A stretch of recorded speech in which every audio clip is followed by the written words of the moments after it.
Assalomu alaykum do'stlar. Bugun 29-may sanasida Anjir shaftolimizning litseysi mana shu holatga keldi do'stlar. Donard deyiladi. Anjir shaftolilari litseylarning ichida eng erta pishadiganlardan mana shu bo'ladi do'stlar. Ko'rishingiz mumkin. Tanasi ham ingichka. Bu yil ikkinchi yozini ko'ryapti. Hozir sizlarga endi Big Ben shaftolini ko'rsatamiz.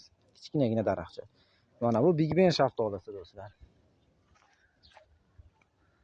Bu ham chempion shaftoli mana.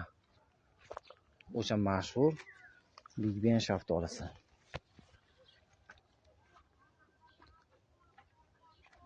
Mana.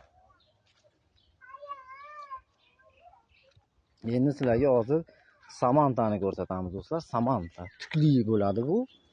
Mana kalibr yoradi. Kalibr o'ta ham yirik bo'ladi do'stlar. Yorilmaydi, uchi yorilmaydi, adashmaydi. UFA 1, UFA 2, 3 ga adashtirmaymiz. Ular yoriladi. Bu yorilmaydi do'stlar. Yorilib ichidan yelim chiqaradi. Bu yorilmaydi, hech nima bo'lmaydi. Mevani chempion meva olish bo'yicha. Uchovining ko'chatlarini ko'paytirib qo'yganmiz. Pishish vaqti deyarli bir xil. Uchala shaftolini ham do'stlar. Sog' bo'linglar, salomat bo'linglar.